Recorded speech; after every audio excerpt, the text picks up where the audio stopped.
अस्सलामुअलैकुम व्यूअर्स, आप देख रहे हैं यूट्यूब चैनल रज़िया का किचन। आज मैं आपके साथ बीफ़ पुलाव बनाने की आसान सी रेसिपी शेयर करूंगी।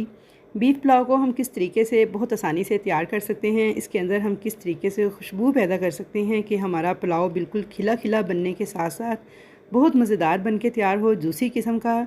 तो बीफ़ को हमने किस तरह से गलाना है कि इसका रेशा कैसे नरम करना है, चावलों के अंदर कितनी क्वांटिटी में पानी ऐड करना चाहिए कि हमारे चावल बिल्कुल खिले खिले और जूसी बनकर तैयार हों, कितने चावल होने चाहिए, इसमें पानी की मिकदार कितनी होनी चाहिए, गोश्त की मिकदार कितनी होनी चाहिए, तो इसके बारे में मैं आपको मुकम्मल गाइड करूँगी। तो इंतहाई नरम जूसी बीफ़ पुलाव हमारा बनके तैयार होगा कि सब उंगलियाँ चाटते रह जाएंगे।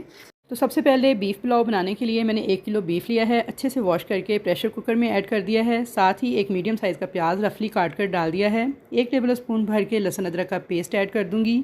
1 टेबल स्पून भर के आपने हरी मिर्च का पेस्ट ऐड कर देना है।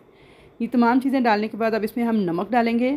1 टेबल स्पून नमक ऐड कर देंगे। 2 टेबल स्पून साबुत खुश्क धनिया ऐड कर देंगे। 1 टेबल स्पून साबुत सौंफ ऐड कर देंगे। सौंफ आपने ज़रूर ऐड करनी है, इसकी बहुत ही प्यारी खुशबू और फ्लेवर आता है। अब हम इसके अंदर साबुत गरम मसाले ऐड करेंगे, जिसके अंदर 2 तेज़पात हैं, 3 दालचीनी की स्टिक, 2 बड़ी इलायचियाँ, 4 से 5 छोटी इलायचियाँ, 2 बादियान के फूल और 12 से 14 काली मिर्चें थी साबुत।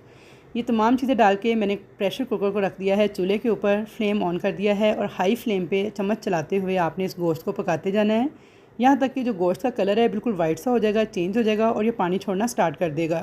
तो भी बस ये स्टेप आपने ज़रूर से करना है। इसमें मैंने कोई ऑयल वगैरह ऐड नहीं किया, सिर्फ मैंने गोश्त डाला है, मसाले डाले हैं और उन्हें मैं इसी तरह से पकाती जा रही हूँ हाई फ्लेम पर। 4 से 5 मिनट मैंने इसे पका लिया है मसलसल चम्मच चलाते हुए। तो कलर देखें गोश्त का चेंज होना स्टार्ट हो गया है, इसने थोड़ा थोड़ा पानी भी छोड़ना स्टार्ट कर दिया है। ये स्टेप करने से ये होगा कि जो गोश्त के अंदर से ख़ास स्मेल या महक आती है वो ख़त्म हो जाती है।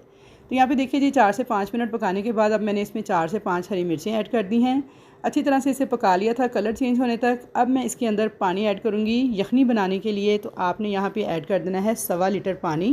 पानी को अच्छी तरह से इस गोश्त के साथ मिक्स कर देंगे और अब मैं प्रेशर कुकर का ढक्कन बंद करके इसको विसल लगा दूँगी। तो यहाँ पे जब प्रेशर कुकर की सीटी बोलना स्टार्ट कर देगी तो उसके बाद से आपने टाइम नोट कर लेना है 25 मिनट का। 25 मिनट तक आपने इस गोश्त को पकने देना है प्रेशर कुकर में सीटी के साथ।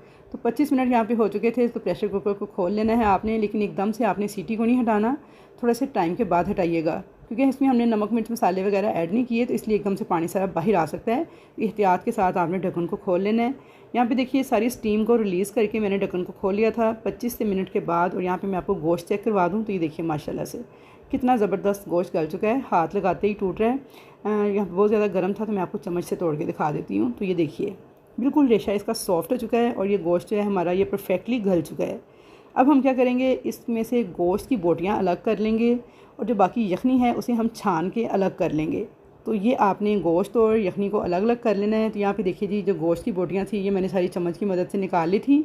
यखनी को मैंने छान लिया था, छान के जो मसाले वगैरह हैं उनका सारा असर यखनी में आ चुका है, उसे अब चाहे वेस्ट कर दें। अब सिर्फ हम इस यखनी को इस्तेमाल करेंगे चावल पकाने के लिए। तो चलिए अब अगला स्टेप शुरू करते हैं। अब मैं यहाँ पे एक कढ़ाई के अंदर लिया है कुकिंग ऑयल आधा कप। इसके अंदर एक बड़े साइज़ की प्याज इस तरह से बारीक काट के ऐड कर दी है। प्याज को हम लाइट सा गोल्डन कलर आने तक ब्राउन कर लेंगे। तो यहाँ पे देखिए प्याज का कलर लाइट ब्राउन आ चुका है। अब मैं इसके अंदर डाल दूँगी 1 टेबल स्पून भर के लहसुन अदरक का पेस्ट और इसे भी 1 से 2 मिनट तक फ्राई कर लेंगे प्याज के साथ, ताकि लहसुन अदरक की जो कच्ची स्मेल होती है वो ख़त्म हो जाए। यहाँ पे मैंने थोड़ा सा यखनी वाला पानी ऐड कर दिया था ताकि प्याज हमारा जलने ना पाए और लहसुन अदरक जो है वो अच्छी तरह से पक जाए। अब मैं इसके अंदर डाल दूँगी कुछ साबुत गरम मसाले। तो जिसमें देखिए जी 10 से 12 काली मिर्चें हैं, 2 बड़ी इलायचियाँ, 2 छोटी इलायचियाँ, 2 बादियान के फूल और 2 दालचीनी की स्टिक्स हैं। इन्हें डालने के बाद साथ ही मैंने गोश्त ऐड कर दिया है जो कि हमने बॉईल करके रखा था। तो हाई फ्लेम पर गोश्त को आपने 1 से 2 मिनट तक अच्छी तरह से भून लेना है प्याज और लहसुन अदरक के साथ। चाहें अगर यहाँ पे आपको लगता होगा महसूस हो प्याज, तो यहाँ पे थोड़ी सी यखनी आप मज़ीद ऐड कर सकते हैं। अच्छी तरह से भूनने के बाद देखिए गोश्त पे प्यारा सा कलर आ चुका है, गोल्डन सा डार्क सा। तो अब मैं इसके अंदर ऐड कर दूंगी सब्ज़ मिर्च का पेस्ट 1 टेबल स्पून भर के आपने ऐड कर देना है। थोड़ा सा मैंने यखनी वाला पानी मज़ीद ऐड किया है ताकि जो हमारा मसाला और गोश्त वगैरह ये नीचे ना लगने पाए। अच्छी तरह से भूनते हुए 4 से 5 मिनट तक आपने गोश्त को पका लेना है लहसुन अदरक और प्याज के साथ। तो यहाँ पे आपने प्याज को बहुत ज़्यादा डार्क ब्राउन नहीं करना, बस लाइट सा जब इसका कलर आएगा तो आपने इसमें ही ऐड कर देना है लहसुन अदरक का पेस्ट और साथ ही ये गोश्त।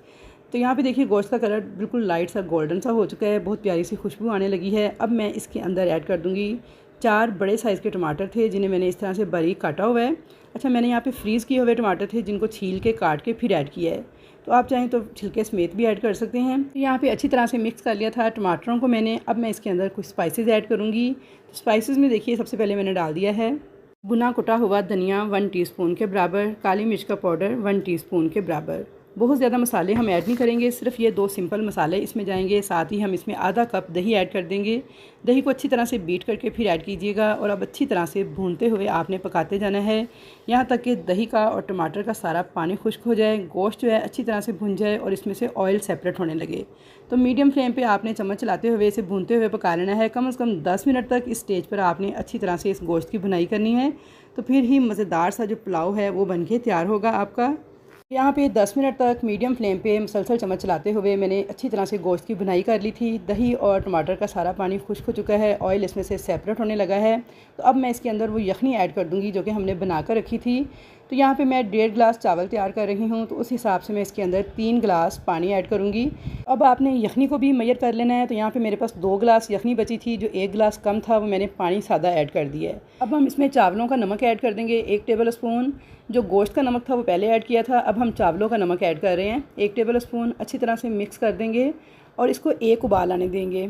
एक उबाल आने के बाद आपने इसके अंदर चावल ऐड करने हैं। तो यहाँ पे मैंने कच्ची बासमती के चावल थे मेरे पास 1.5 गिलास, जिन्हें मैंने 20-25 मिनट पहले भिगो के रख दिया था।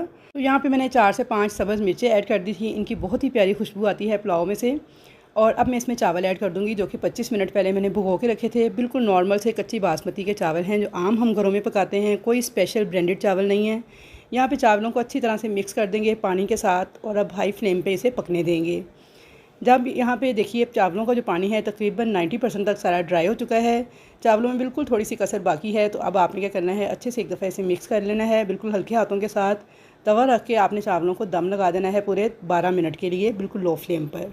तो यहाँ पे देखिए जी तवा जो है उसे मैंने चूल्हे पे रखा हुआ था गर्म होने के लिए। तो आपने गर्म तवे के ऊपर ही चावलों को रखना है और बिल्कुल लो फ्लेम पे 12 मिनट के लिए दम लगा देना है। तो यहाँ पे 12 मिनट हो गए थे तवे पे रख के चावलों को दम लगाए हुए। तो चलिए हम चेक कर लेते हैं। तो ये देखिए माशाल्लाह से बहुत ही खुशबूदार किस्म का हमारा बीफ पुलाव बन के तैयार हो चुका है। पूरे किचन में खुशबुएँ इसकी फैल चुकी हैं और ये देखिए इंतहाई नरम मुलायम और जूसी बन के तैयार हुआ है। बिल्कुल चावल पके हुए, एक एक दाना खिला हुआ खुशबूदार किस्म का हमारा बीफ पुलाव बन के तैयार है।